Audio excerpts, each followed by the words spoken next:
Assalamualaikum warahmatullahi wabarakatuh. Salam sejahtera bagi kita semua. Shalom, Om Swastiastu, Namo Buddhaya, Salam Kebajikan. Kami dari kelompok 6 yang terdiri dari saya, Aurina Winadamayanti dengan NIM 140-142-1511 dari program studi PGSD dengan teman-teman saya. Dan saya Triana Novita Wardah dengan NIM 140142140 dari Prodi PGSD. Yang selanjutnya akan ada Mbak Dian. Perkenalkan, nama saya Dian Rahmawati, NIM 14014214880 dari program studi PGSD. Dan selanjutnya teman saya. Perkenalkan, nama saya Astria Karyandini dengan NIM 14014214883 dengan program studi PGSD. Dan selanjutnya teman saya. Perkenalkan, nama saya Mesyarta dengan NIM 14014214885 dari Prodi PGSD. Dan teman saya. Perkenalkan, nama saya Sonia Siriketul Alia dengan NIM 1401421521520 dari Prodi PGSD. Selanjutnya teman saya. Saya Endah Widiawati, NIM 5311421028 dari program studi Teknik Elektro. Yang terakhir.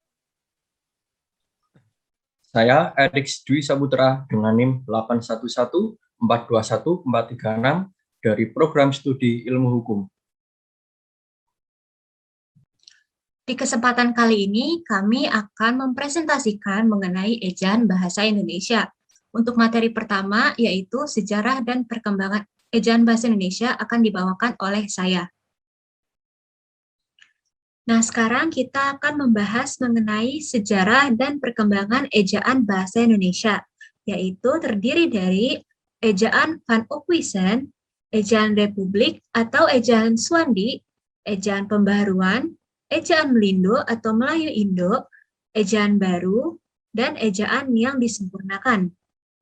Yang pertama yaitu ejaan Van Ophuijsen. Ejaan ini ditetapkan pada tahun 1901, yaitu ejaan bahasa Melayu dengan huruf Latin. Van Ophuijsen merancang ejaan itu yang dibantu oleh Engku Nawawi, Gelar Sultan Makmur, dan Muhammad Taib Sultan Ibrahim. Pada tahun yang sama, tahun 1901, ia menerbitkan buku yang berjudul Tata Bahasa Melayu. Buku ini dimanfaatkan sebagai acuan penggunaan tata bahasa baku bahasa Melayu. Ophuijsen menjadi acuan ejaan pertama yang ada di Nusantara. Oleh karena itu, acuan ejaan tersebut dikenal dengan nama ejaan Ophuijsen. Ejaan ini diakui sebagai acuan baku ejaan bahasa Melayu di Nusantara. Pemerintahan kolonial Belanda meresmikan ejaan tersebut pada tahun 1901. Ejaan ini menjadi panduan bagi pemakai bahasa Melayu di Indonesia. Hal yang menonjol dalam ejaan ini yaitu yang pertama, masih menggunakan huruf J untuk bunyi huruf Y, seperti contoh yaitu sayang ditulis sajang atau jang. Lalu yang kedua, masih menggunakan huruf OE untuk bunyi huruf U, seperti kata itu, dan guru ditulis dengan itu atau guru. Yang ketiga, masih menggunakan tanda diakritik seperti koma ain, seperti contohnya yaitu makmur, akal, dan huruf K ditulis dengan tanda petik 1 pada akhir kata seperti bapak dan tak. Selanjutnya yaitu ejaan Republik atau ejaan Swandi. Setelah mengalami perkembangan, kedudukan ejaan Van Ophuijsen digantikan oleh ejaan Swandi atau ejaan Republik. Sebenarnya nama resminya adalah ejaan Republik, tetapi lebih dikenal dengan ejaan Swandi. Ejaan Republik ini diresmikan sebagai acuan ejaan baku bahasa Melayu untuk mengurangi pengaruh dominasi Belanda yang diwakili dalam ejaan Van Ophuijsen. Setelah Indonesia merdeka pada tahun 1945, ejaan Van Ophuijsen mengalami perubahan. pada tanggal 19 Maret 1947, Mr. Suwandi yang pada saat itu menjabat sebagai Menteri Pengajaran, Pendidikan, dan Kebudayaan Republik Indonesia melalui sebuah putusan Menteri Pengajaran, Pendidikan, dan Kebudayaan pada tanggal 15 April 1947 tentang perubahan ejaan baru meresmikan ejaan baru yang dikenal dengan ejaan Republik yang menggantikan ejaan sebelumnya. Yang ketiga adalah ejaan pembaharuan. Pembaruan ejaan ini dilandasi oleh rasa prihatin Menteri Muhammad Yamin akan kondisi bahasa Indonesia yang belum memiliki kejatian. Ejaan pembaruan merupakan suatu ejaan yang direncanakan untuk memperbarui ejaan Republik. Penyusunan itu dilakukan oleh Panitia Pembaruan Ejaan Bahasa Indonesia. Konsep ejaan pembaruan yang telah berhasil disusun itu dikenal sebuah nama yang diambil dari dua nama tokoh yang pernah mengetuai kepanitiaan ejaan itu, yaitu Profesor Prijono dan Katopo. Pada tahun 1957, panitia dilanjutkan itu berhasil merumuskan patokan-patokan ejaan baru. Akan tetapi, hasil kerja panitia itu tidak pernah diumumkan secara resmi, sehingga ejaan itu pun belum pernah diberlakukan. Selanjutnya yaitu ejaan Melindo atau Melayu Indonesia. Ejaan Melindo merupakan suatu hasil perumusan ejaan Melayu dan Indonesia pada tahun 1959. Perumusan ejaan Melindo ini diawali dengan diselenggarakannya Kongres Bahasa Indonesia yang kedua di Kota Medan, Sumatera Utara. Bentuk rumusan ejaan Melindo ini adalah merupakan bentuk penyempurnaan dari ejaan sebelumnya. Tetapi ejaan Melindo ini belum sempat dipergunakan, karena pada masa-masa itu terjadi konfrontasi antara negara kita, Republik Indonesia, dengan pihak Malaysia. Situasi politik antara Indonesia dan Malaysia sedang memanas. Indonesia sedang terpengaruh Moskow, Peking, Pyongyang, sedangkan Malaysia sedang condong ke Inggris. Akhirnya pembahasan ejaan Melindo ini tidak dilanjutkan. Selanjutnya yaitu ejaan baru atau ejaan LBK. Lembaga Bahasa Kesusastraan menyusun program pembakuan bahasa Indonesia secara menyeluruh. Program tersebut dijalankan oleh Panitia Ejaan Bahasa Indonesia, Departemen Pendidikan dan Kebudayaan. Program tersebut berisi konsep ejaan yang menjadi awal lahirnya EYD. Ejaan baru pada dasarnya merupakan lanjutan dari usaha yang telah dirintis oleh Panitia Ejaan Melindo. Para pelaksananya pun di samping terdiri dari Panitia Ejaan LBK juga Panitia Ejaan dari Malaysia. Panitia itu berhasil merumuskan suatu konsep ejaan yang kemudian diberi nama ejaan baru. Panitia itu bekerja atas dasar surat keputusan Menteri Pendidikan dan Kebudayaan pada tanggal 19 September 1967. Dan yang terakhir yaitu ejaan yang disempurnakan. Pada waktu pidato kenegaraan untuk memperingati Hari Ulang Tahun Kemerdekaan Republik Indonesia yang ke-27 tanggal 17 Agustus 1972, diresmikanlah pemakaian ejaan baru untuk bahasa Indonesia oleh Presiden Republik Indonesia. Dengan keputusan Presiden nomor 57 tahun 1972, ejaan tersebut dikenal dengan nama Ejaan Bahasa Indonesia yang disempurnakan atau EYD. Ejaan tersebut merupakan hasil yang dicapai oleh kerja Panitia Ejaan Bahasa Indonesia yang telah dibentuk pada tahun 1966. Ejaan Bahasa Indonesia yang disempurnakan ini merupakan penyederhanaan serta penyempurnaan dari Ejaan Suwandi atau Ejaan Republik yang dipakai sejak bulan Maret 1947. Nah, itu tadi merupakan sejarah dan perkembangan Ejaan Bahasa Indonesia. Untuk materi selanjutnya akan dipresentasikan oleh Dianur Rahmawati. Halo, selanjutnya saya Dianur Rahmawati, NIM 14014214880 akan menjelaskan mengenai pengertian ejaan bahasa Indonesia. Oke teman-teman, berbicara tentang ejaan, tentunya semua bahasa di dunia memiliki ejaannya masing-masing. Bahasa daerah sekalipun yang ada di Indonesia memiliki bahasa ejaan masing-masing. Oleh sebab itu, keberadaan bahasa ejaan menjadi sangatlah penting. Oke, pengertian ejaan. Kata ejaan sebenarnya berasal dari bahasa Arab, yaitu eja yang mendapat akhiran an. Kemudian menurut Kamus Besar Bahasa Indonesia atau yang biasa kita singkat sebagai KBBI, pengertian ejaan adalah kaidah atau cara yang menggambarkan bunyi kata dan bunyi kalimat dalam bentuk tulisan, serta mengatur penggunaan tanda baca. Jadi dapat kita simpulkan ejaan bahasa Indonesia diartikan sebagai sejumlah aturan tentang cara penulisan bahasa dengan menggunakan huruf, kata, dan tanda baca sebagai sarannya. Selanjutnya saya Mesya Arta dengan NIM 1401421421485 akan menjelaskan tentang ciri-ciri perkembangan ejaan bahasa Indonesia. Yang pertama, kita akan melihat dari ejaan Van Ophuijsen. Di ejaan Van Ophuijsen ini memiliki 6 ciri khusus, yaitu penggunaan huruf I dengan titik 2 di atas, huruf J, penggunaan OE, tanda diakritis, huruf TJ, dan huruf CH. Kita akan melihat penjelasan dan contoh dari ke-6 ciri tersebut. Yang pertama ada huruf I dengan titik 2 di atas, yang bisa kita lihat di slide, untuk membedakan antara huruf I biasa sebagai tanda akhiran yang disuarakan tersendiri, seperti diftok misalnya mulai dan ramai. I ini juga digunakan untuk menggunakan huruf Y, contohnya Surabaya. Untuk penulisan kita sama-sama bisa lihat di dalam slide. Lalu selanjutnya ada huruf J untuk menulis kata-kata jang, saja, dan wajang. Selanjutnya huruf OE.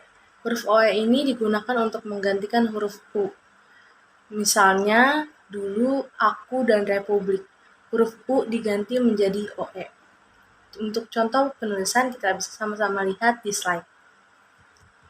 Lalu selanjutnya ada tanda diakritis seperti koma ain dan tanda trema, atau yang bisa kita lihat tanda petik 1.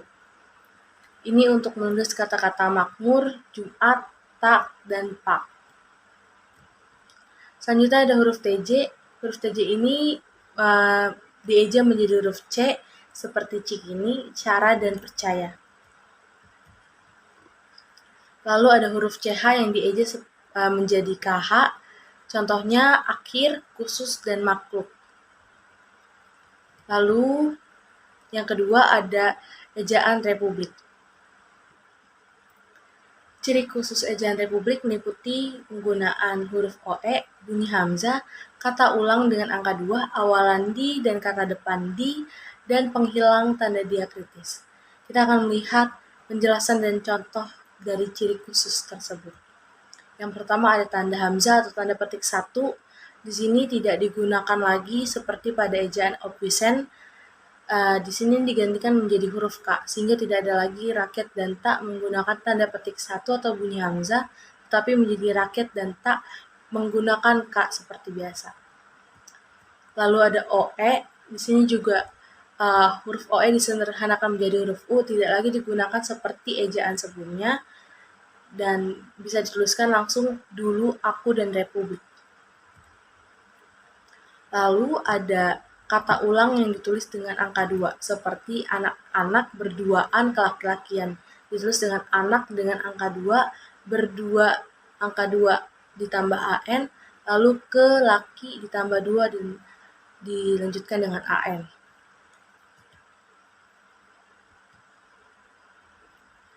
Lalu ada awalan di dan kata depan di. Keduanya ditulis serangkaian dengan kata yang menyertainya. Contohnya, di jalan, di luar, dan diminum. Selanjutnya ada penghapusan tanda diakritis kwa atau E pepet, E dengan tanda di atas seperti yang kita bisa lihat di atas, itu diubah menjadi E seperti biasa, sehingga tidak ada lagi penggunaan tulisan kenari atau keluarga menggunakan E dengan tanda di atas, tetapi menjadi keluarga, kenari, dan kehadiran seperti menggunakan E yang biasanya kita gunakan saat ini. Yang ketiga, ejaan pembaruan. Ciri khas ejaan pembaruan ini ada 4, yaitu yang pertama ada gabungan konsonan, itu dibagi menjadi 2, lalu gabungan vokal, ini juga dibagi menjadi 2. Kita akan melihat contoh keempat ciri tersebut. Yang pertama ada gabungan konsonan NG diubah menjadi N seperti yang ada di slide. Perubahan penulisan gabungan huruf konsonan dari gabungan konsonan NG menjadi satu huruf, yaitu N dalam bahasa Latin. Jadi N di sini dibaca eng. Misalnya mengalah menjadi mengalah. Untuk cara pembacaan tetap sama namun cara penulisan berbeda. Kita bisa sama-sama lihat di slide. Selanjutnya gabungan konsonan NJ diubah menjadi N tirus. Perubahan penulisan gabungan huruf konsonan dari gabungan konsonan NJ menjadi satu huruf, yaitu N tirus atau N dengan tanda petik 1 di atas. Misalnya menjanji, menjanji. Untuk cara pembacaan tetap sama, namun cara penulisan bisa sama-sama kita lihat di slide. Lalu ada gabungan konsonan SJ menjadi S dengan tanda di atas seperti yang ada di slide. Perubahan penulisan gabungan huruf konsonan dari gabungan konsonan SJ menjadi satu huruf S dengan tanda di atas. Misalnya syarat menjadi syarat, SJ diganti menjadi S dengan ada tanda di atas, seperti yang ada di slide. Lalu yang terakhir, ada gabungan vokal AI, AU, dan OI menjadi AY, AW, dan OY.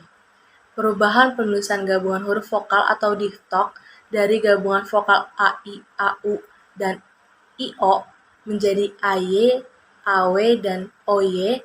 Misalnya contohnya balai, engkau, dan amboy menjadi balai, engkau, dan amboy dengan penulisan yang berbeda.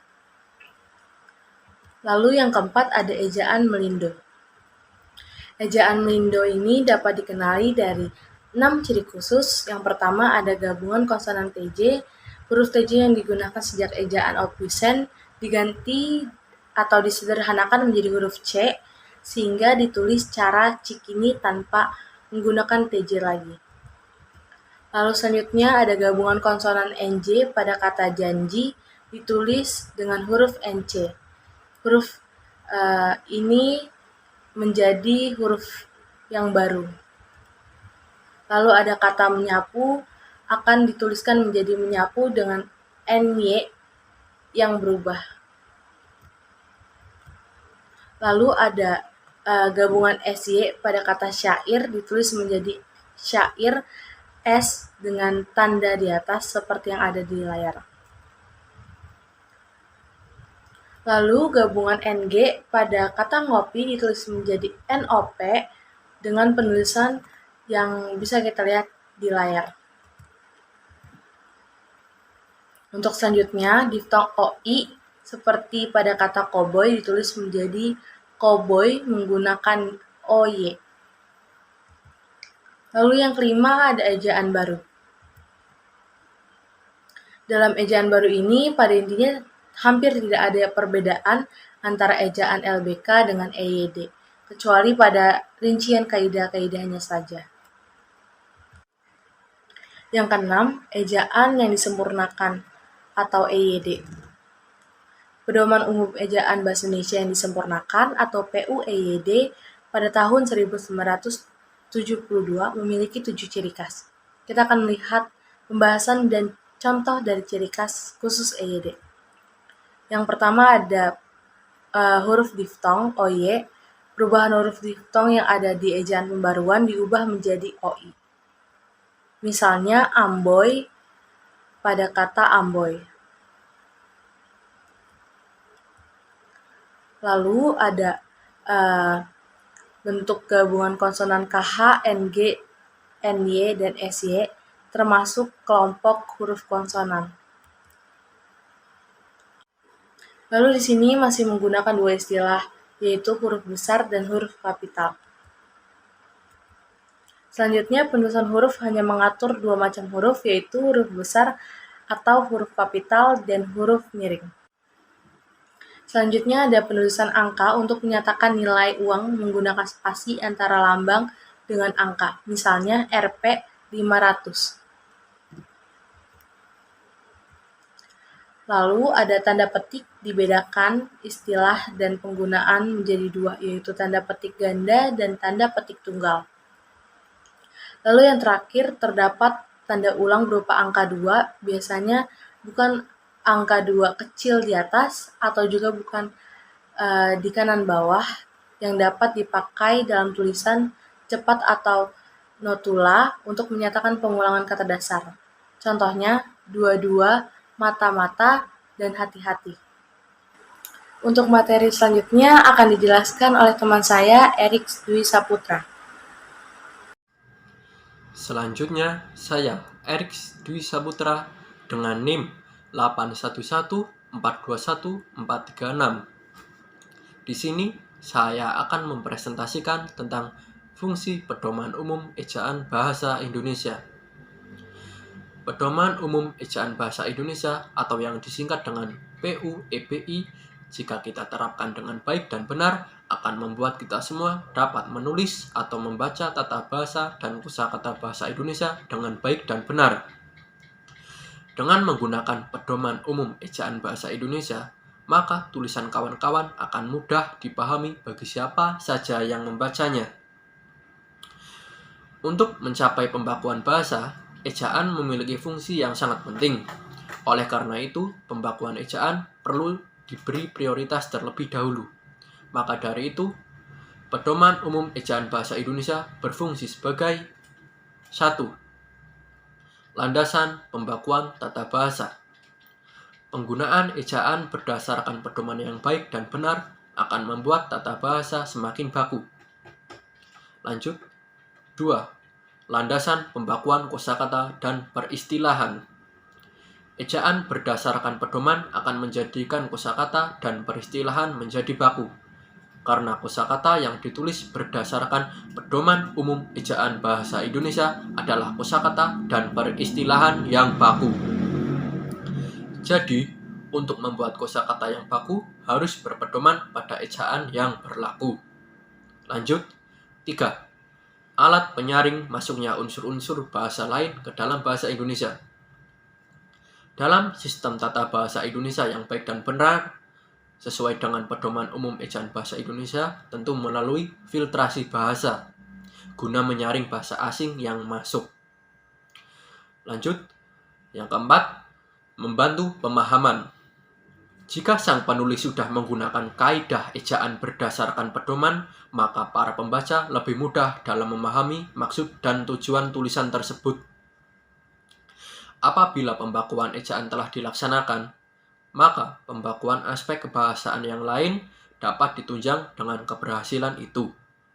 Terutama jika segenap pemakaian bahasa yang bersangkutan telah menaati segala ketentuan yang terdapat di dalam buku pedoman.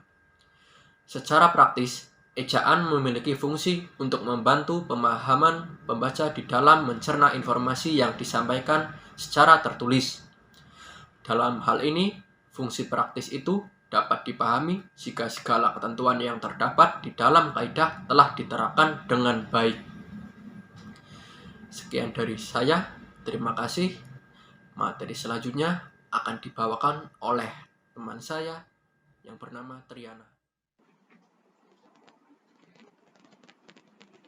Selanjutnya, saya Triana Novita Wardah dengan NIM 14014214550 dari jurusan Pendidikan Guru Sekolah Dasar Fakultas Ilmu Pendidikan akan mempresentasikan tentang penulisan kata serapan.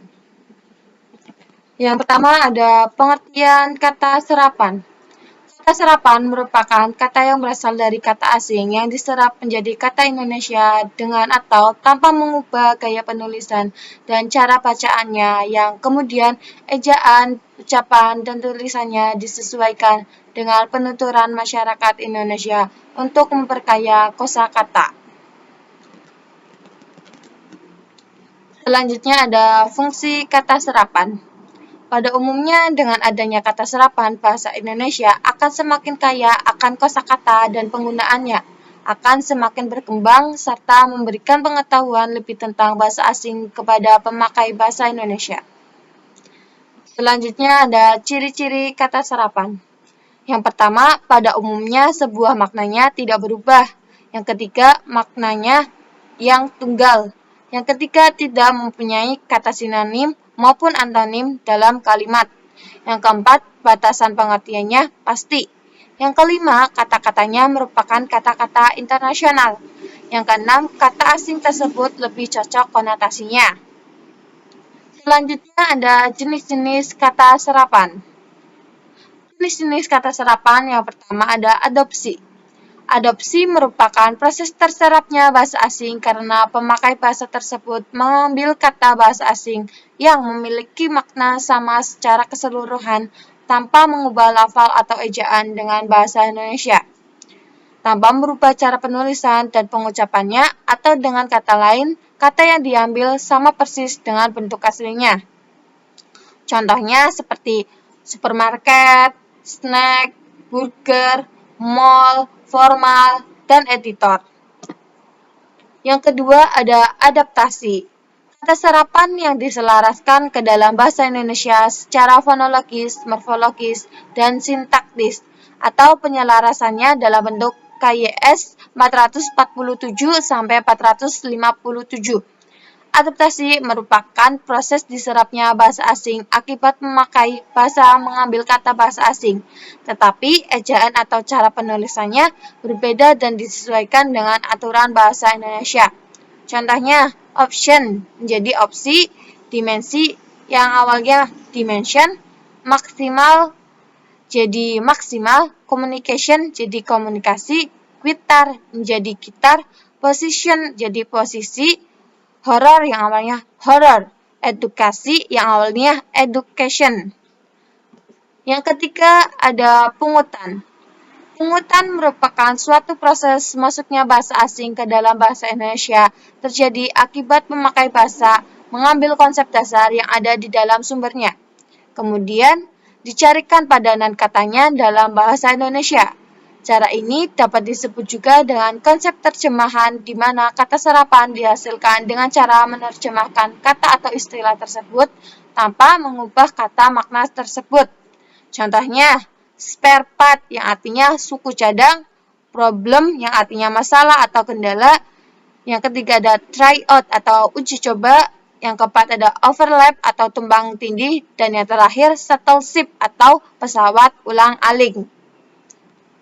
Selanjutnya ada kata serapan dalam ragam bahasa. 1. Bahasa Inggris.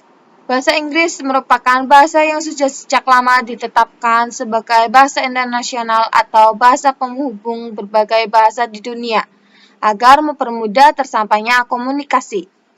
Oleh karena itu, bahasa Inggris sangat dengan mudah diserap ke dalam bahasa Indonesia. Berikut adalah contoh kata serapan dalam bahasa Inggris ke bahasa Indonesia.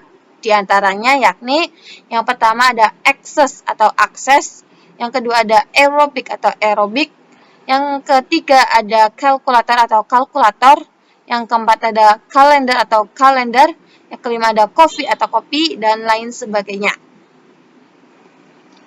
Yang kedua ada bahasa Belanda. Belanda merupakan bangsa yang menjajah bangsa Indonesia selama lebih dari 3,5 abad. Hal ini tentunya sangat mempengaruhi bahasa yang ada di Indonesia untuk menyerap bahasa Belanda. Oleh karena itu, wajar saja jika bahasa Belanda sangat banyak terdapat di bahasa Indonesia. Berikut adalah kata serapan bahasa Belanda, di antaranya yakni yang pertama ada bioskop yang bahasa Belandanya bioskop, yang kedua ada biskuit yang bahasa Belandanya biskuit, dan lain sebagainya. Yang ketiga ada bahasa Arab. Bahasa Arab merupakan bahasa yang menuntut umat Islam percayai adalah bahasa yang digunakan untuk beribadah. Islam di Indonesia merupakan agama mayoritas. Oleh karena itu, tak heran jika bahasa Arab banyak diserap ke dalam bahasa Indonesia. Selain itu, Dulu bahasa Arab juga merupakan bangsa pedagang yang suka berlayar dan banyak menyandarkan kapal-kapalnya di Indonesia untuk berdagang dalam waktu yang lama. Berikut adalah contoh kata serapan bahasa Arab, diantaranya yakni misalnya mazhab jadi mazhab, qadar jadi kadar, sahabat jadi sahabat. Yang keempat ada bahasa lain. Selain bahasa Inggris, Belanda, Jawa, dan Arab, ada juga bahasa lain yang terserap ke dalam bahasa Indonesia. Misalnya bahasa Jepang, Cina, Portugis, dan Persia. Bahasa lain di sini adalah bahasa-bahasa yang terserap dengan porsi yang lebih sedikit dibandingkan dengan bahasa-bahasa yang tadi. Yang pertama ada bahasa Cina. Contohnya guazi yang diserap menjadi bahasa Indonesia yaitu kuaci. Yang kedua ada kecap menjadi kecap, bakyak menjadi bakyak, encang menjadi paman. Yang kedua ada bahasa Portugis. Yang pertama ada beranda atau bahasa Portugisnya varanda. Yang kedua ada bendera yang bahasa Portugisnya bandeira. Yang ketiga ada bola yang bahasa Portugisnya bola. Yang keempat ada boneka atau bahasa Portugisnya boneca. Sekian presentasi dari saya, selanjutnya akan disampaikan oleh teman saya yaitu Astrid. Terima kasih. Baik, selanjutnya perkenalkan nama saya Astrid Karyadini dengan NIM 14014214883. Di sini saya akan menjelaskan tentang penulisan kata menurut pedoman ejaan bahasa Indonesia. Yang pertama, kata dasar. Kata yang berupa kata dasar ditulis sebagai satu kesatuan. Misalnya, buku itu sangat menarik. Ibu sangat mengharapkan keberhasilanmu. Kantor pajak penuh sesak. Dia bertemu dengan kawannya di kantor pos. Yang kedua, kata turunan. Yang A, imbuhan, awalan, sisipan, akhiran, serta gabungan awalan dan akhiran ditulis serangkai dengan bentuk dasarnya. Misalnya, berjalan, gemetar, lukisan, berkelanjutan. Catatan, imbuhan yang diserap dari unsur asing seperti isme, man, wan, atau wi ditulis serangkai dengan bentuk dasarnya. Misalnya, sukuisme, seniman, kamerawan. Yang B, imbuhan dirangkaikan dengan tanda hubung jika ditambahkan pada bentuk singkatan atau kata dasar yang bukan bahasa Indonesia. Misalnya, mem-PHK-kan, di-upgrade, merecall. Yang kedua, jika bentuk dasarnya berupa gabungan kata, awalan atau akhiran ditulis serangkai dengan kata yang langsung mengikuti atau mendahuluinya. Misalnya, bertepuk tangan, sebarluaskan, garis bawahi, menganak sungai. Yang ketiga, jika bentuk dasar yang berupa gabungan kata mendapat awalan dan akhiran sekaligus, unsur gabungan kata itu ditulis serangkai. Misalnya, dilipat gandakan, menyebarluaskan, menggarisbawahi, pertanggungjawaban. Yang keempat, jika salah satu unsur gabungan kata hanya dipakai dalam kombinasi, gabungan kata itu ditulis serangkai. Misalnya, adipati, dwiwarna, paripurna. Dengan catatan, yang pertama, jika bentuk terikat diikuti oleh kata yang huruf awalnya huruf kapital, tanda hubung digunakan di antara kedua unsur tersebut. Misalnya, non-Indonesia, diberi tanda hubung. Yang kedua, jika kata maha sebagai unsur gabungan merujuk kepada Tuhan yang diikuti oleh kata berimbuhan, gabungan itu ditulis terpisah dan unsur-unsurnya dimulai dengan huruf kapital. Misalnya, marilah kita bersyukur kepada Tuhan yang Maha Pengasih. Yang ketiga, jika kata maha sebagai unsur gabungan merujuk kepada Tuhan dan diikuti oleh kata dasar kecuali kata esa, gabungan itu ditulis serangkai. Misalnya, Tuhan yang Maha Kuasa menentukan arah hidup kita. Yang keempat, bentuk-bentuk terikat dari bahasa asing yang diserap ke dalam bahasa Indonesia seperti pro, kontra, dan anti dapat digunakan sebagai bentuk dasar. Misalnya, sikap masyarakat yang pro lebih banyak daripada yang kontra. Yang kelima, kata tak sebagai unsur gabungan dalam peristilahan ditulis serangkai dengan bentuk dasar yang mengikutinya, tetapi ditulis terpisah jika diikuti oleh bentuk perimbuhan. Misalnya, tak bersuara, tak terpisahkan. Selanjutnya, bentuk ulang. Bentuk ulang ditulis dengan menggunakan tanda hubung di antara unsur-unsurnya. Misalnya, anak-anak, berjalan-jalan, mata-mata, mondar-mandir. Dengan catatan, bentuk ulang gabungan kata ditulis dengan mengulang unsur pertama saja. Yang kedua, bentuk ulang gabungan kata yang unsur keduanya adjektiva ditulis dengan mengulang unsur pertama atau unsur keduanya dengan makna yang berbeda. Yang kedua, awalan dan akhiran ditulis serangkai dengan bentuk ulang. Misalnya, kekanak-kanakan, perundang-undangan. Catatan, angka 2 dapat digunakan dalam penulisan bentuk ulang untuk keperluan khusus, seperti dalam pembuatan catatan rapat atau kuliah.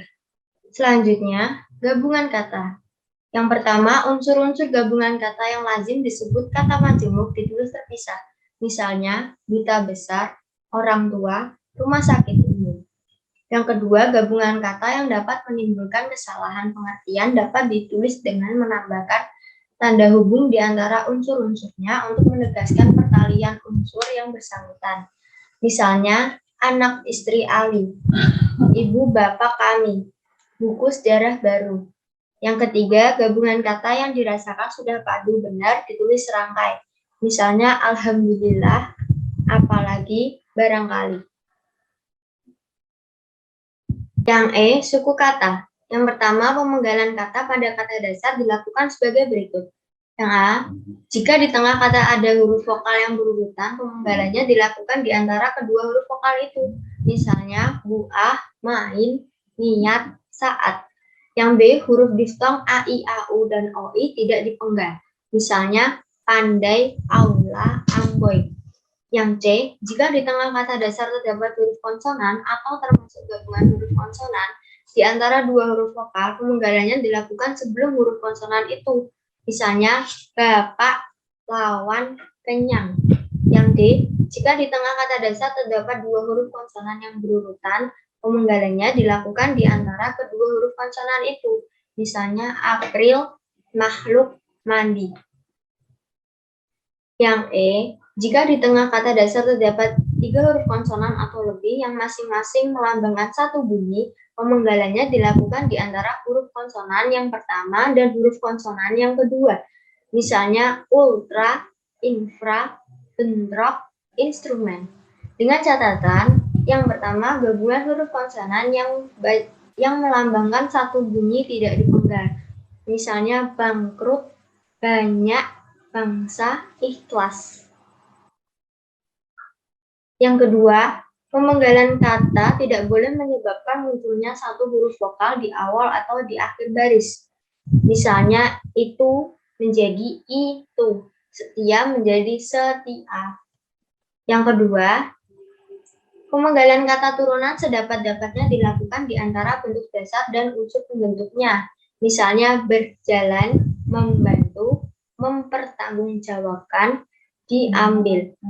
Dengan catatan yang pertama, pemenggalan kata berimbuhan yang bentuk dasarnya mengalami perubahan dilakukan seperti pada kata dasar. Misalnya, menutup, memakai, pemikir. Yang kedua, akhiran I tidak dipisahkan pada pergantian baris. Ketiga, pemenggalan kata bersisipan dilakukan seperti pada kata dasar. Misalnya, gelembung, gerigi, sinambung, telunjuk. Yang keempat, pemenggalan kata yang menyebabkan munculnya satu huruf di awal atau akhir baris tidak dilakukan. Misalnya, beberapa pendapat mengenai masalah itu telah disampaikan. Yang kedua, walaupun cuma-cuma mereka tidak mau mengambil makanan itu.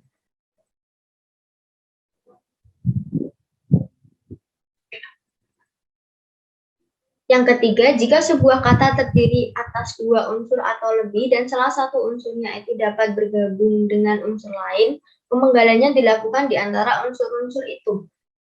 Tiap unsur gabungan itu dipenggal seperti pada kata dasar. Misalnya, biografi menjadi biografi atau biografi.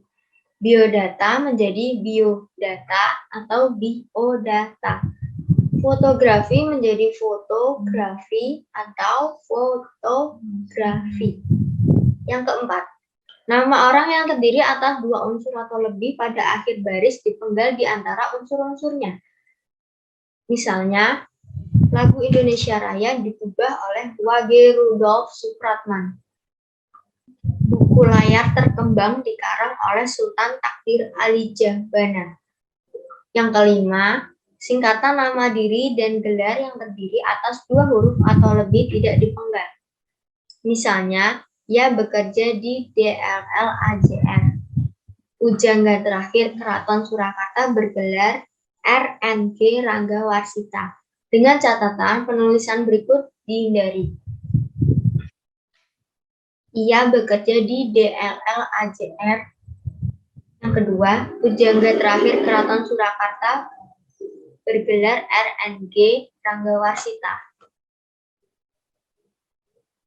Selanjutnya yang F, kata depan di, ke, dan dari. Kata depan di, ke, dan dari ditulis terpisah dari kata yang mengikutinya, kecuali di dalam gabungan kata yang sudah lazim dianggap sebagai satu kata, seperti kepada dan daripada. Misalnya, bermalam sajalah di sini. Di mana dia sekarang? Saya pergi ke sana kemari mencarinya. Cincin itu terbuat dari emas. Dengan catatan, kata-kata yang dicetak miring di dalam kalimat seperti di bawah ini ditulis serangkai.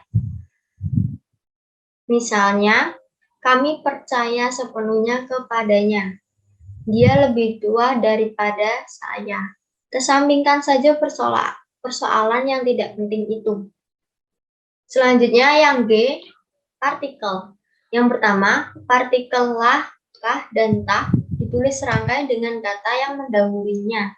Misalnya, bacalah buku itu baik-baik. Apakah yang tersirat dalam surat itu? Yang kedua, partikel pun ditulis terpisah dari kata mendahulunya. Misalnya, apapun permasalahan yang muncul, dia dapat mengatasinya dengan bijaksana. Yang kedua, jika kita hendak pulang tengah malam pun, kendaraan masih tersedia. Jangankan dua kali, satu kali pun engkau belum pernah berkunjung ke rumahku. Dengan catatan, partikel pun pada gabungan yang lazim dianggap baku ditulis serangkai dengan kata yang mendahulunya. Misalnya, adapun sebab-sebabnya belum diketahui. Bagaimanapun juga tugas itu akan diselesaikannya. Yang ketiga, partikel per yang berarti demi, tiap, atau mulai ditulis terpisah dari kata yang mengikutinya. Misalnya, mereka masuk ke dalam ruang satu persatu. Harga kain itu 50.000 per helai. Dengan catatan partikel per dalam bilangan pecahan yang ditulis dengan huruf dituliskan serangkai dengan kata yang mengikutinya.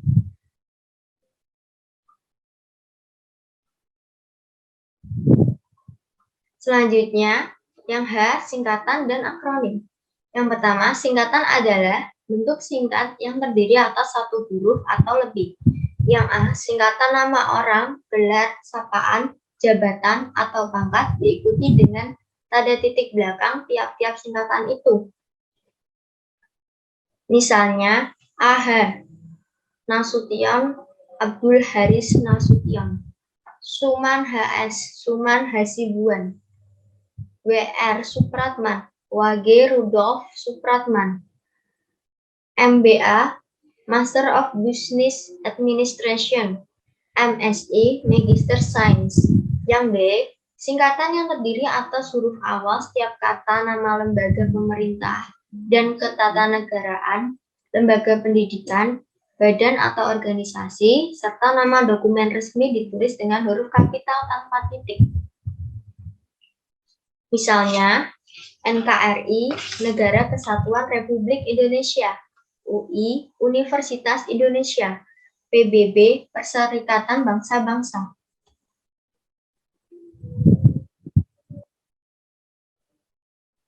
Kemudian yang C, singkatan yang terdiri atas huruf awal setiap kata yang bukan nama diri ditulis dengan huruf kapital tanpa tanda titik. Misalnya, PT, Perseroan Terbatas, MAN, Madrasah Aliyah Negeri, SD, Sekolah Dasar. Yang D, singkatan yang terdiri atas 3 huruf atau lebih diikuti dengan tanda titik. Misalnya HLM, artinya halaman, DLL, artinya dan lain-lain, DST, artinya dan seterusnya, YTH, artinya yang terhormat. Yang E, singkatan yang terdiri atas 2 huruf yang lazim dipakai dalam surat menyurat masing-masing diikuti oleh tanda titik. Misalnya, A.N, artinya atas nama, D.A dengan alamat, U.D artinya untuk beliau. Kemudian yang F, lambang kimia, singkatan satuan ukuran, takaran, timbangan, dan mata uang tidak diikuti tanda titik. Misalnya, CU artinya kuprum, CM artinya sentimeter, KVA artinya kilovolt ampere, RP artinya rupiah. Selanjutnya, akronim. Akronim adalah singkatan dari 2 kata atau lebih yang diperlakukan sebagai sebuah kata. Yang A, akronim nama diri yang berupa gabungan-gabungan huruf awal unsur-unsur nama diri ditulis seluruhnya dengan huruf kapital tanpa tanda titik. Misalnya, BIG, Badan Informasi Geospasial, BIN, Badan Intelijen Negara, LIPI, Lembaga Ilmu Pengetahuan Indonesia. Yang B, akronim nama diri yang berupa gabungan suku kata atau gabungan huruf dan suku kata dari deret kata ditulis dengan huruf awal kapital. Misalnya, Bulog, Badan Urusan Logistik, Bappenas, Badan Perencanaan Pembangunan Nasional, KOWANI, Kongres Wanita Indonesia, Kalteng, Kalimantan Tengah. Yang C, akronim bukan nama diri yang berupa gabungan huruf awal dan suku kata atau gabungan suku kata ditulis dengan huruf kecil. Misalnya, IPTEK, Ilmu Pengetahuan dan Teknologi, Pemilu, Pemilihan Umum, Puskesmas, artinya Pusat Kesehatan Masyarakat. Selanjutnya yang I, angka dan bilangan. Angka Arab atau angka Romawi lazim dipakai sebagai lambang bilangan atau nomor. Angka Arab dan angka Romawi bisa dilihat seperti dalam PPT. Yang pertama, bilangan dalam teks yang dapat dinyatakan dengan 1 atau 2 kata ditulis dengan huruf, kecuali jika dipakai secara berurutan seperti dalam perincian. Misalnya, koleksi perpustakaan itu lebih dari 1 juta buku. Yang kedua, di antara 72 bertuliskan angka anggota yang hadir, 52 orang setuju, 15 orang tidak setuju, dan 5 orang abstain. Semua bertuliskan dengan angka. Kendaraan yang dipesan untuk angkutan umum terdiri atas 50 bus, 100 minibus, dan 250 sedan. Semua bertuliskan dengan angka. Yang kedua, bilangan pada awal kalimat ditulis dengan huruf. Misalnya, 50 siswa kelas 6 lulus ujian. Panitia mengundang 250 peserta. Hindari penulisan berikut. 250 dalam angka, orang peserta diundang panitia dalam seminar itu. Selanjutnya yang ketiga, angka yang menunjukkan bilangan besar dapat ditulis sebagian dengan huruf supaya lebih mudah dibaca. Misalnya, dia mendapatkan bantuan 250 juta rupiah untuk mengembangkan usahanya. Yang kedua, perusahaan itu baru saja mendapat pinjaman 550 miliar rupiah. Yang keempat, angka dapat dipakai untuk menyatakan A, ukuran panjang, berat, luas, isi, dan waktu, serta B, nilai uang. Misalnya, 0,5 cm, 5 kg, 2 tahun, 6 bulan, 5 hari, 1 jam 20 menit, 5.000 rupiah, dan 3,50 US dollar. Dengan catatan, tanda titik pada contoh bertanda bintang merupakan tanda desimal. Yang kedua, penulisan lambang mata uang seperti rupiah, US dollar, tidak diakhiri dengan tanda titik dan tidak ada spasi di antara lambang itu. dan angka yang mengikutinya, kecuali di dalam tabel. Selanjutnya yang kelima, angka dipakai untuk menomori alamat, seperti jalan, rumah, apartemen, atau kamar. Misalnya, Jalan Tanah Abang 1 nomor 15 atau Jalan Tanah Abang 1 garis miring 15. Yang kedua, Jalan Wijaya nomor 14. Selanjutnya yang keenam, angka dapat dipakai untuk menomori bagian karangan atau ayat kitab suci. Misalnya, bab 10 dengan penulisan angka Romawi, pasal 5, halaman 252. Yang kedua, surah Yasin, ayat 9. Yang ketiga, Markus 16, ayat 15 sampai 16. Selanjutnya, yang ketujuh, penulisan bilangan dengan huruf dilakukan sebagai berikut. Yang A, bilangan utuh, misalnya 12, 30. Yang B, bilangan pecahan, misalnya setengah atau seperdua, 1/16. Dengan catatan, pada penulisan bilangan pecahan dengan mesin ketik, spasi digunakan di antara bilangan utuh dan bilangan pecahan. Yang kedua, tanda hubung dapat digunakan dalam penulisan lambang bilangan dengan huruf yang dapat menimbulkan salah pengertian. Selanjutnya, yang kedelapan, penulisan bilangan tingkat dapat dilakukan dengan cara berikut. Misalnya, abad 20 dengan penulisan Romawi, atau abad ke-20 dengan tanda hubung, atau abad ke-20 dengan huruf penulisannya. Yang kedua, Perang Dunia Kedua dengan angka Romawi. Yang kedua, Perang Dunia Kedua dengan tanda hubung penulisannya. Yang ketiga, Perang Dunia Kedua dengan tulisan bermodel huruf. Selanjutnya yang kesembilan, penulisan angka yang mendapat akhiran an dilakukan dengan cara berikut. Misalnya, 5 lembar uang 1000-an dengan model huruf 5 lembar uang 1000-an. Tahun 1950-an dengan huruf tahun 1950-an. Uang 5.000-an dengan huruf uang 5.000-an. Selanjutnya yang ke-10, penulisan bilangan dengan angka dan huruf sekaligus dilakukan dalam peraturan perundang-undangan, akta, dan kwitansi.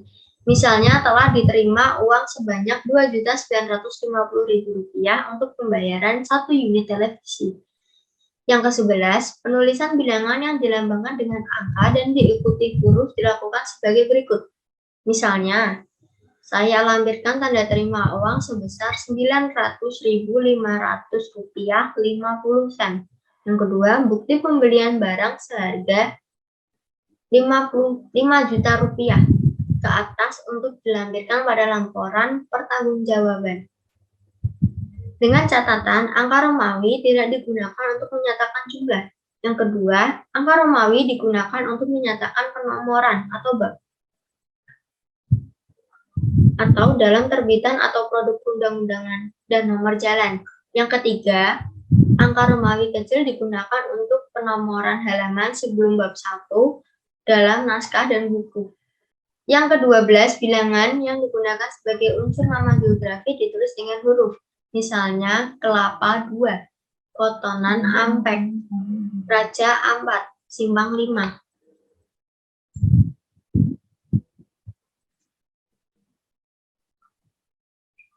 Selanjutnya yang J, kata ganti ku, kau, ku, mu, dan nya.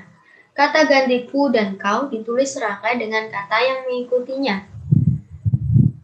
Sedangkan ku, mu, dan nya ditulis serangkai dengan kata mendahulunya. Misalnya, rumah itu telah ku jual. Majalah ini boleh kau baca. Bukuku, bukumu, dan bukunya tersimpan di perpustakaan. Rumahnya sedang diperbaiki. Dengan catatan, kata-kata ganti itu, ku, mu, dan nya dirangkaikan dengan tanda hubung apabila digabung dengan bentuk yang berupa singkatan atau kata yang diawali dengan huruf kapital. Selanjutnya yang K, kata si dan sang. Kata si dan sang ditulis terpisah dari kata yang mengikutinya. Misalnya, surat itu dikembalikan kepada si pengirim. Toko itu memberikan hadiah kepada si pembeli. Ibu itu menghadiahi sang suami kemeja batik. Sang adik mematuhi nasihat sang kakak. Dengan catatan, huruf awal sang ditulis dengan huruf kapital jika sang merupakan unsur nama Tuhan. Misalnya, harimau itu marah sekali kepada sang kancil. Dalam cerita itu, si buta dari gua hantu berkelahi dengan musuhnya. Halo teman-teman, kembali lagi dengan saya Dia Nur Rahmawati, NIM 14014214880. Di sini saya akan mempresentasikan kembali terkait dengan tanda baca. Oke teman-teman, pengertian tanda baca. Tanda baca adalah simbol yang tidak ada hubungannya dengan suara, kata maupun frasa dalam suatu bahasa. Nah, tanda baca itu sendiri berperan menunjukkan sebuah struktur tulisan, intonasi, dan jeda pada saat pembacaan. Nah, berikut ini merupakan beberapa tanda baca yang sering kita ketahui beserta fungsi dan contohnya. Yang pertama, penggunaan tanda baca titik. Nah, fungsinya yaitu pertama, penanda akhir kalimat. Jadi, tanda titik yang paling umum dan paling banyak dipahami oleh orang-orang ialah sebagai penanda pada akhir kalimat. Contohnya yaitu, ayah baru saja berangkat ke Yogyakarta, titik. Yang kedua, tanda di penulisan bagan, ikhtisar atau daftar. Nah, tanda titik bisa digunakan di belakang satu huruf ataupun angka dalam penulisan bagan, ikhtisar maupun daftar. Contohnya yaitu 3 titik pembahasan, 3 titik isi, 3.2 analisa tabel, 3.3 analisa grafik. Nah, yang ketiga yaitu pemisah angka pada penanda waktu, jam, menit, dan detik. Jarang kita ketahui tanda titik juga dapat digunakan sebagai pemisah angka, jam, menit, dan detik.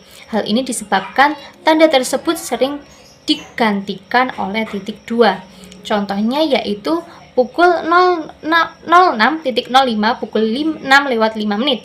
Nah, yang keempat penunjuk jangka waktu. Hampir serupa dengan fungsi yang ketiga, tanda titik juga berfungsi sebagai penunjuk jangka waktu tertentu. Contohnya yaitu 01.03.47 yaitu 1 jam 3 menit 47 detik. Yang kelima yaitu memperjelas jumlah. Tanda titik digunakan memperjelas bilangan ribuan atau kelipatannya. Nah, contohnya yaitu kecelakaan di tol bulan lalu mencapai 1.200 kejadian.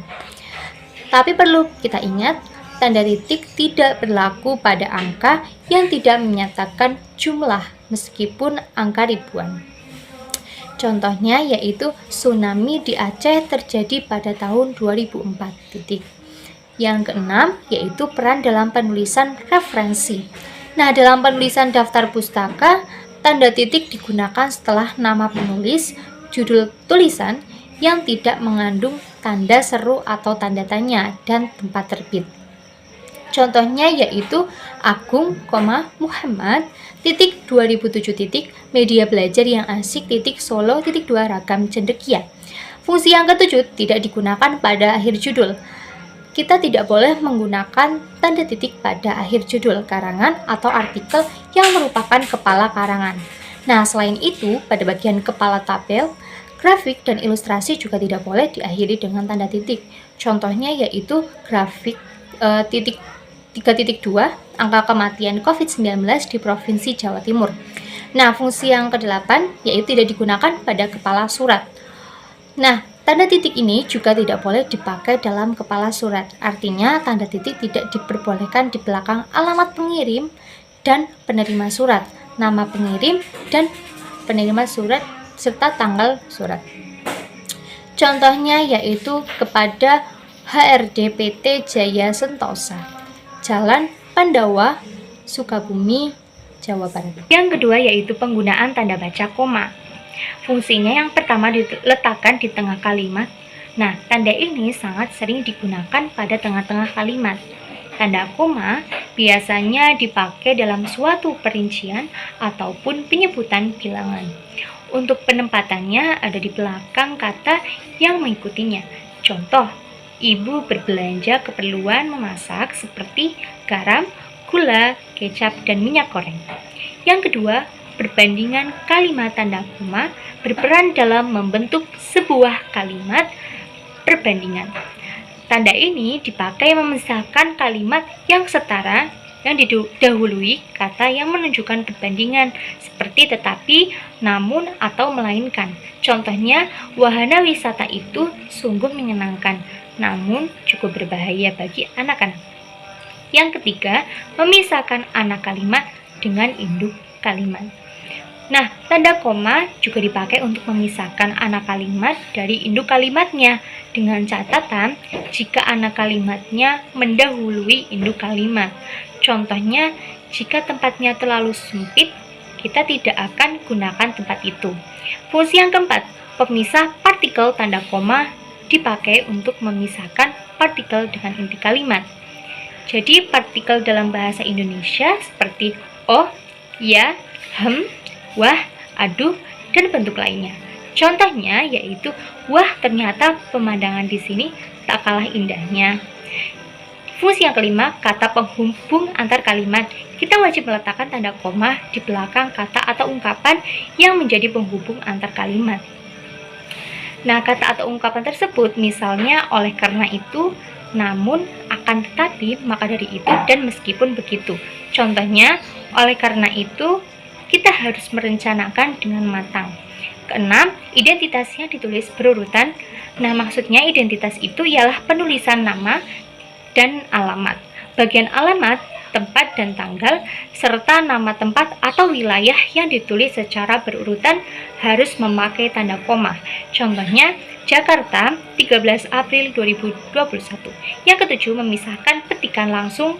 Nah, kalau kita menemukan percakapan dalam sebuah cerita, baik di cerpen ataupun novel, tanda koma dipakai untuk memisahkan petikan langsung dari bagiannya yang lain dalam bentuk kalimat. Nah, contohnya, baiklah, jawab Pak Adik, segera akan saya kerjakan hari ini. Yang kedelapan yaitu catatan kaki dalam penyusunan catatan kaki. Tanda koma digunakan dalam penyusunannya. Contohnya, Anton M.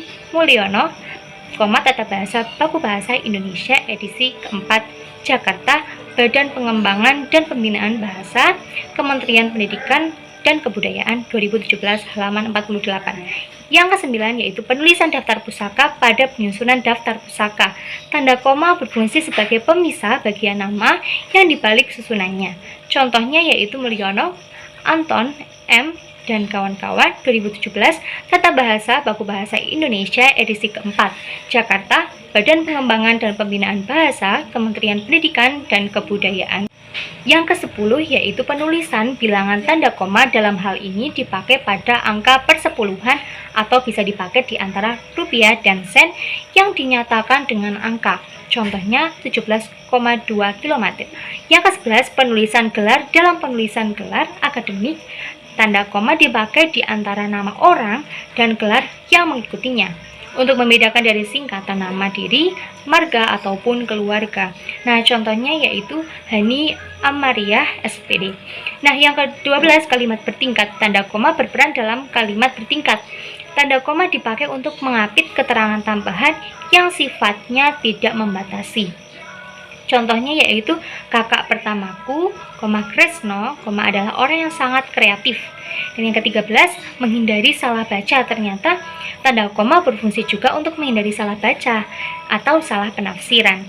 Nah, tanda ini digunakan di belakang keterangan yang terdapat pada awal kalimat. Contohnya, dalam upaya pembinaan warga, kita memerlukan semangat gotong royong.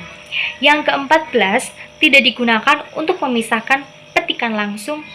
Nah, tanda koma tidak dipakai untuk memisahkan petikan langsung dalam kalimat jika petikan langsung diakhiri tanda tanya atau tanda seru. Contohnya, kenapa kamu berbohong? Tanya Dewi. Oke, selanjutnya penggunaan tanda baca seru. Fungsinya yang pertama, kalimat perintah jika kita memerintah atau menyeru kepada seseorang.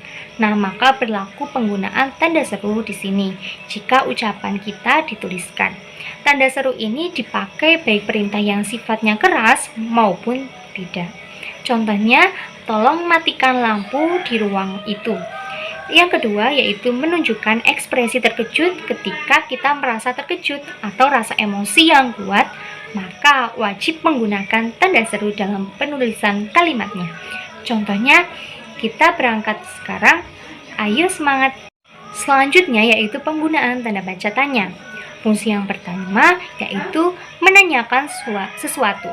Nah, tanda tanya sudah pasti fungsi yang pertama bertujuan untuk kalimat yang menanyakan suatu hal. Contohnya, kapan Gulman pergi ke Bandung? Nah, yang kedua digunakan dalam tanda kurung. Nah, tanda tanya bisa diletakkan di dalam tanda kurung untuk menyatakan bagian dari sebuah kalimat yang masih kurang dapat dibuktikan keabsahannya. Contohnya, yaitu total dana yang dikorupsi sekitar 500 juta rupiah. Selanjutnya, penggunaan tanda baca titik koma. Nah, fungsinya yang pertama memisahkan bagian kalimat.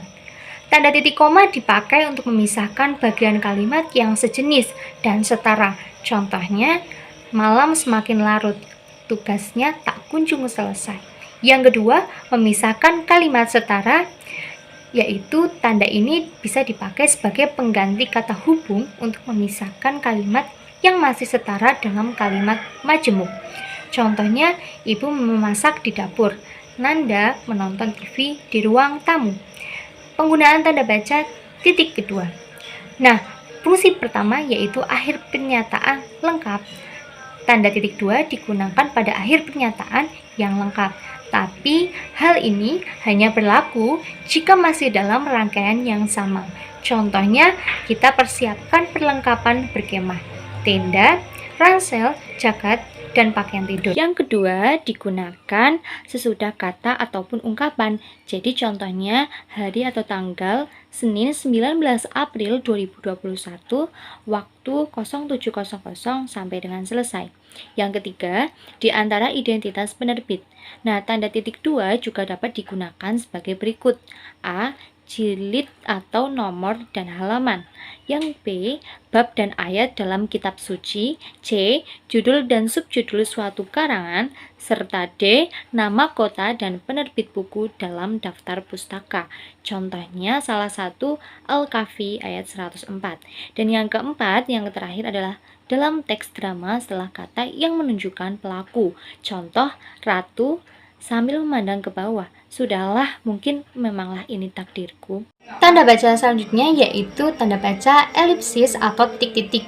Nah, fungsi yang pertama penulisan kalimat yang terputus-putus. Tanda elipsis ditulis dengan cara titik spasi, titik. Nah, tanda ini dipakai dalam penulisan kalimat yang terputus-putus. Contohnya, aku juga tidak habis pikir dengan kejadian itu. Yang kedua, penunjukan ada bagian naskah yang dihilangkan.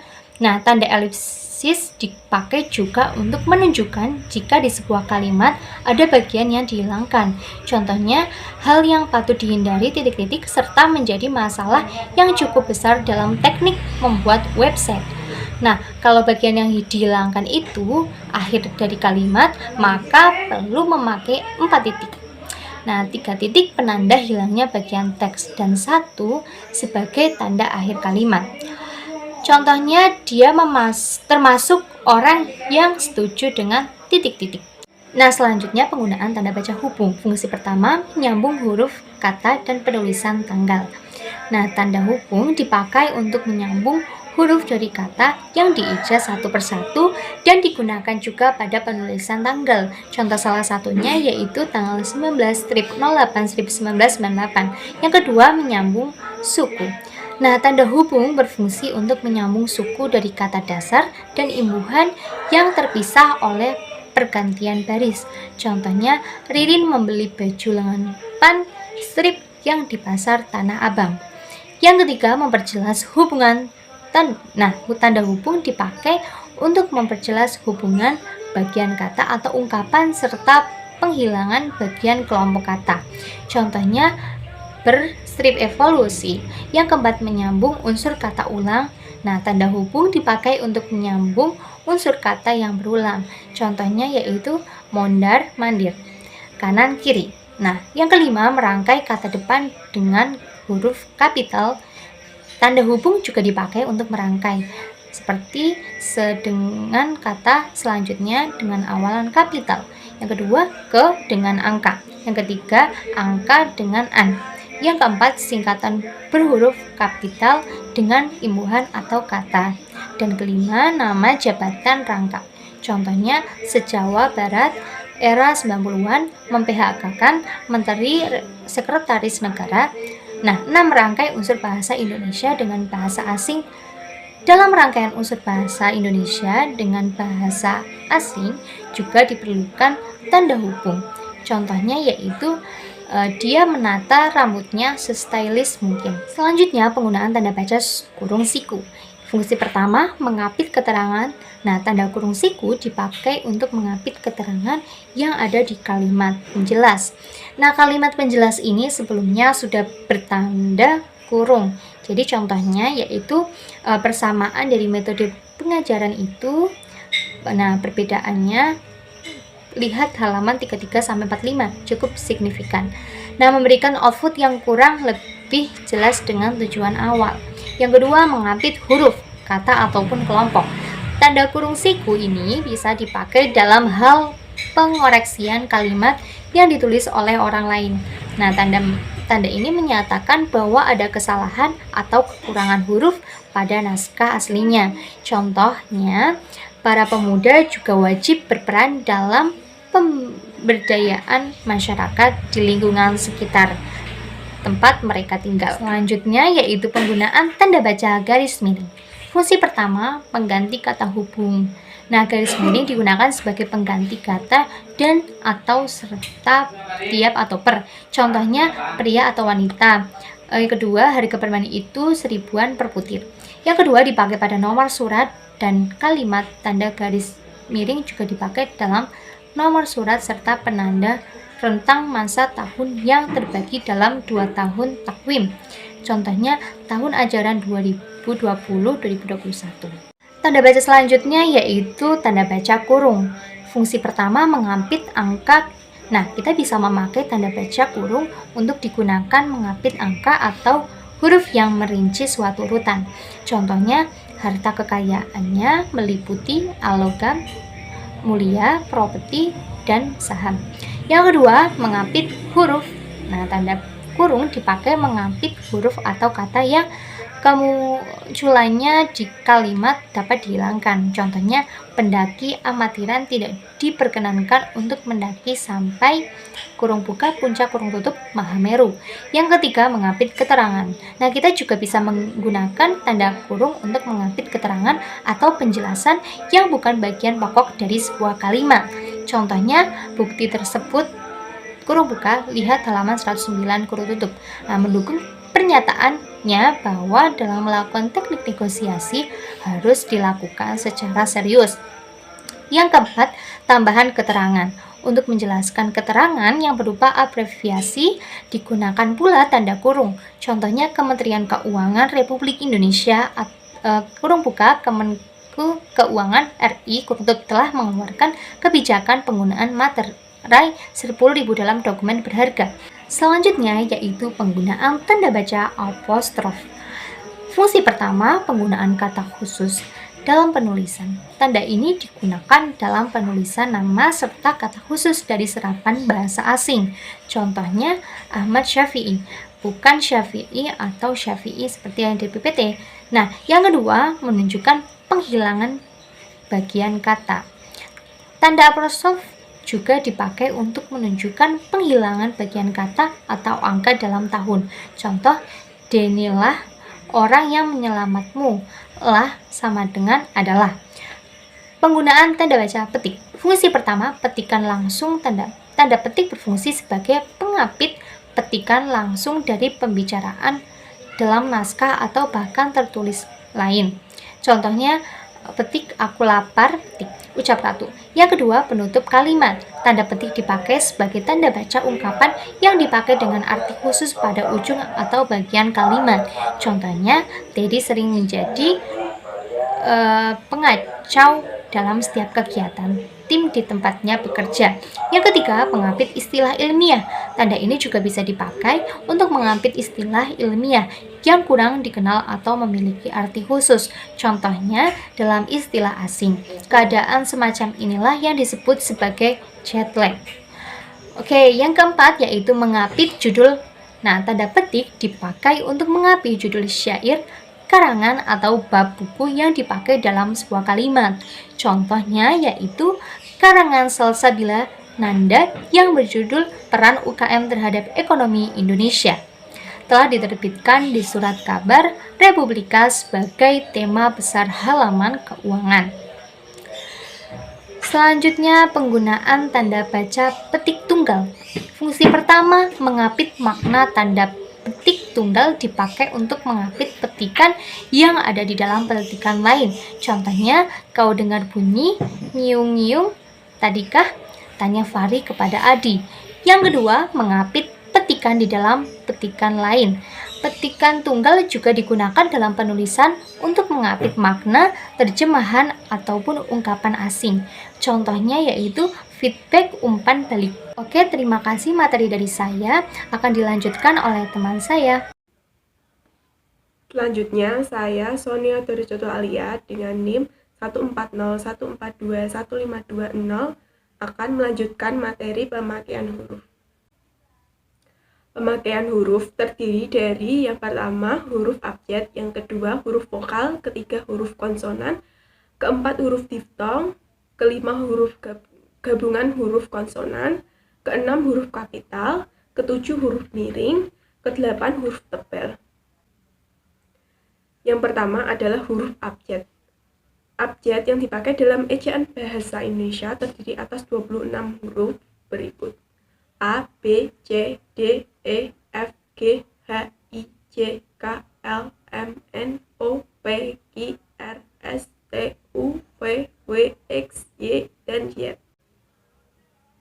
Yang kedua adalah huruf vokal. Huruf vokal adalah huruf yang melambangkan vokal dalam bahasa Indonesia, terdiri atas 5 huruf yaitu A, E, I, U, dan O.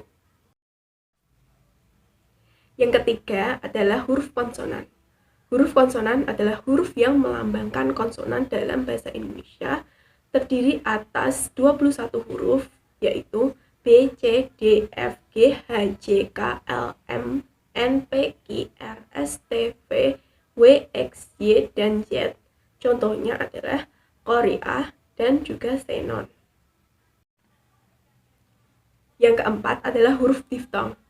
Di dalam bahasa Indonesia terdapat 4 diftong yang dilambangkan dengan gabungan huruf vokal yaitu AI, AU, EI, dan OI. Contoh, pandai, autodidak, survei, dan boykot. Yang kelima, gabungan huruf konsonan. Gabungan huruf konsonan KH, NG, NY, dan SY masing-masing melambangkan satu bunyi konsonan. Contoh, khusus, senang, nyata, dan musyawarah. Yang keenam adalah huruf kapital.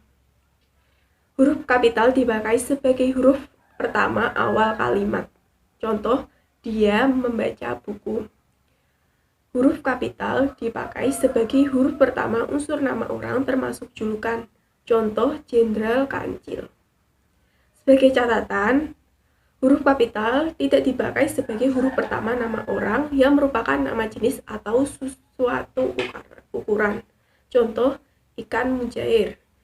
Ikan mujair itu termasuk jenis ikan. Yang kedua, huruf kapital tidak dipakai untuk menuliskan huruf pertama kata yang bermakna anak dari seperti bin, binti, boru, dan pan, atau huruf pertama kata tugas.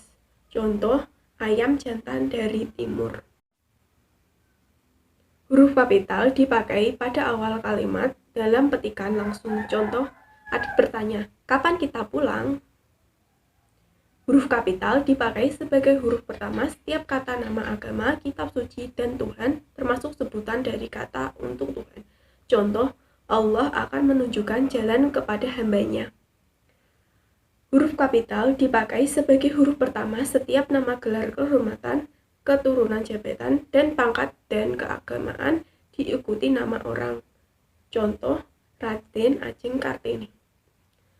Huruf kapital dipakai sebagai huruf pertama nama bangsa, suku bangsa, dan bahasa.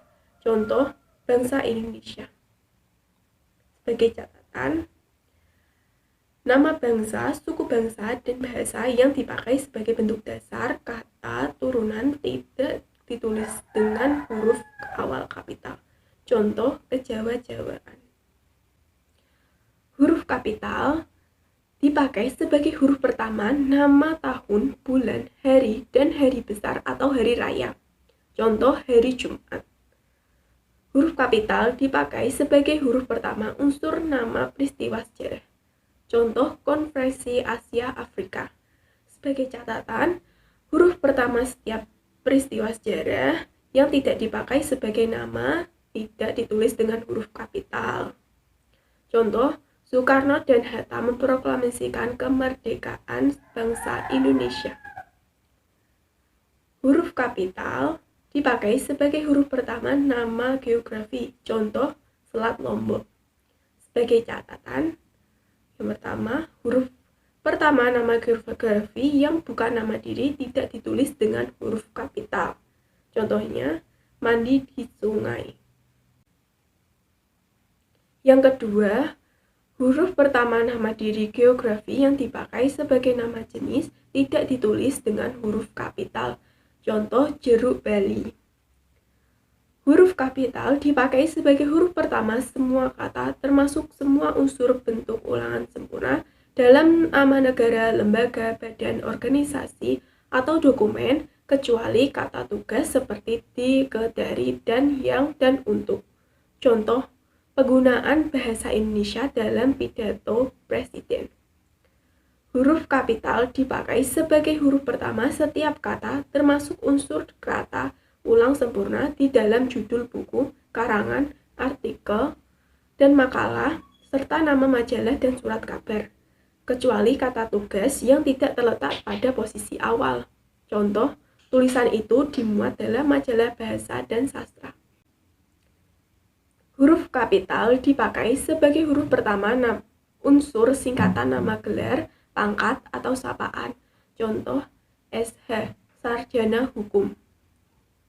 Huruf kapital dipakai sebagai huruf pertama kata penunjukan hubungan kekerabatan seperti bapak, ibu, kakak, adik, atau paman, serta kata atau ungkapan lain yang dipakai dalam penyapaan atau pengajuan.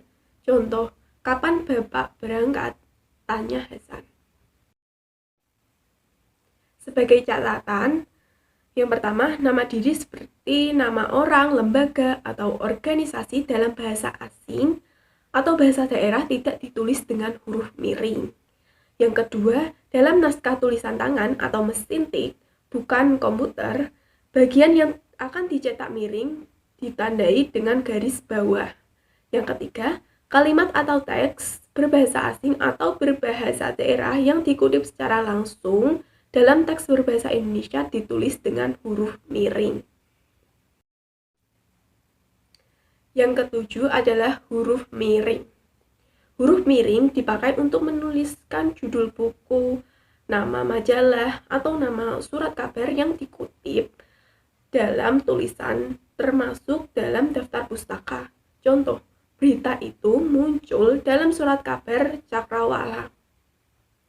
Huruf miring dipakai untuk menegaskan atau mengkhususkan huruf bagian kata, atau kelompok kata dalam kalimat. Contoh, dalam bab ini tidak dibahas pemakaian tanda baca.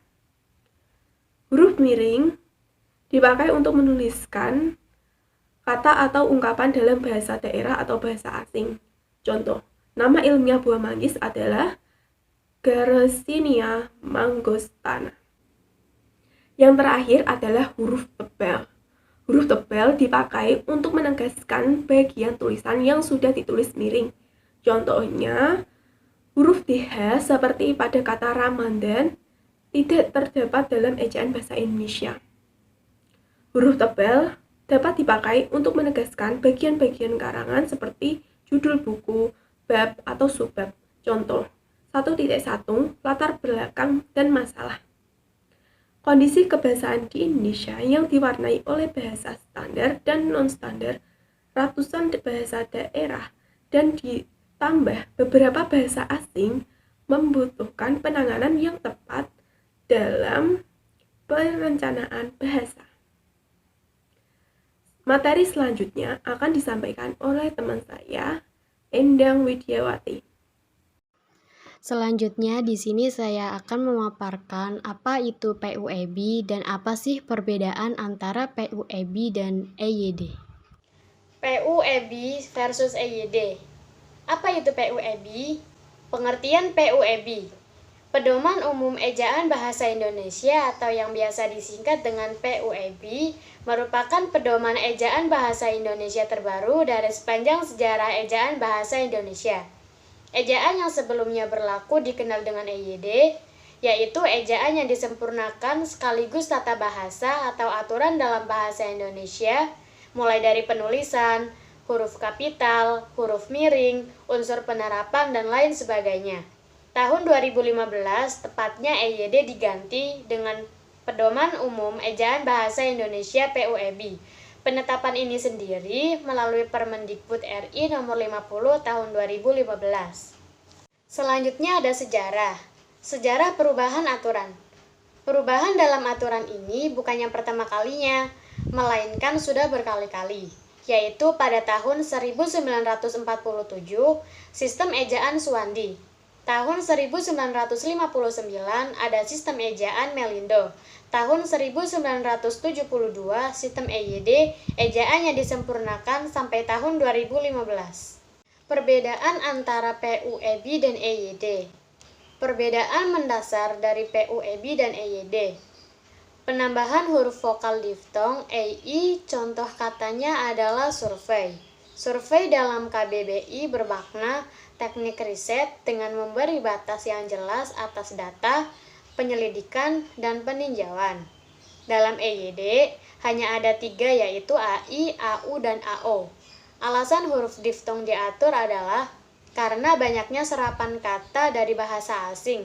Sekarang kita memiliki 4 huruf diftong, yaitu AI, AU, EI, dan OI. Sebelum berlanjut ke perbedaan mendasar dari PUEB dan EYD, di sini saya akan menjelaskan mengenai huruf vokal diftong. Huruf vokal diftong sendiri adalah huruf-huruf yang mempunyai intonasi vokal khusus yang dibentuk oleh kombinasi 2 vokal. Huruf tersebut dapat diposisikan di awal, di tengah, atau akhir kata. Pengertian lainnya diftong yakni vokal yang berubah kualitasnya. Perbedaan yang mendasar selanjutnya ada penulisan huruf kapital. Pada EYD digunakan dalam penulisan nama orang, tidak termasuk julukan, sedangkan pada PUEB huruf kapital digunakan sebagai huruf pertama, unsur nama orang termasuk julukan yang ditulis pada awal kalimat. Contohnya, penulis cilik, P besar, C besar, Jenderal Kancil, C besar, K besar, dan lain-lain. Selanjutnya ada penulisan huruf tebal tidak dipakai dalam cetakan untuk menegaskan atau mengkhususkan huruf, bagian kata, atau kelompok kata. Untuk keperluan itu digunakan huruf miring pada EYD, sedangkan pada PUEB, huruf tebal dipakai untuk menegaskan bagian tulisan yang sudah ditulis miring, yaitu digunakan untuk judul dan sub-subjudul. Selanjutnya ada penggunaan partikel pun pada EYD ditulis terpisah kecuali yang sudah lazim digunakan. Maka penulisannya ditulis serangkai. Sedangkan pada PUEB partikel pun tetap ditulis terpisah kecuali mengikuti unsur kata penghubung maka ditulis serangkai. Berikutnya ada penggunaan bilangan. Pada PUEB, Bilangan yang digunakan sebagai unsur nama geografi ditulis dengan huruf, sedangkan pada EYD tidak ada hal yang mengaturnya. Selanjutnya, penggunaan titik koma. Pada EYD digunakan dalam perincian tanpa penggunaan kata dan, sedangkan dalam PUEB penggunaan titik koma tetap menggunakan kata dan. Penggunaan tanda titik koma pada PUEB dipakai pada akhir perincian yang berupa klausa, sedangkan pada EYD tidak ada hal yang mengaturnya. Tanda hubung. Pada PUEB digunakan untuk menandai bentuk terikat yang menjadi objek bahasan, sedangkan pada EYD tidak ada hal yang mengaturnya, misalnya titik-titik pasca. Strip. Selanjutnya, stripisasi. Penggunaan tanda hubung pada PUEB tidak dipakai di antara huruf dan angka. Jika angka tersebut melambangkan jumlah huruf, sedangkan pada EYD tidak ada hal yang mengaturnya, misalnya LP2M, LP3I. Penggunaan tanda elipsis. Dalam EYD dipakai dalam kalimat yang terputus-putus, sedangkan dalam PUEB tanda elipsis digunakan untuk menulis ujaran yang tidak selera di dialog. Penggunaan tanda kurung. Dalam perincian pada EYD hanya digunakan pada perincian ke kanan atau dalam paragraf, tidak dalam perincian ke bawah, sedangkan pada PUEB tidak ada hal yang mengaturnya. Mungkin itu perbedaan antara EYD dan PUEBI yang bisa saya paparkan. Untuk closing statement, belajarlah tanpa berpikir itu tidaklah berguna, tapi berpikir tanpa belajar itu sangatlah berbahaya. I.R. Soekarno. Terima kasih. Demikianlah beberapa hal yang bisa kami sampaikan. Sebelumnya kami memohon maaf apabila terjadi kesalahan kata dan penyampaian. Untuk teman-teman yang memiliki pertanyaan dapat mengajukan pertanyaannya di forum diskusi. Sekian dari kelompok kami. Wassalamualaikum warahmatullahi wabarakatuh.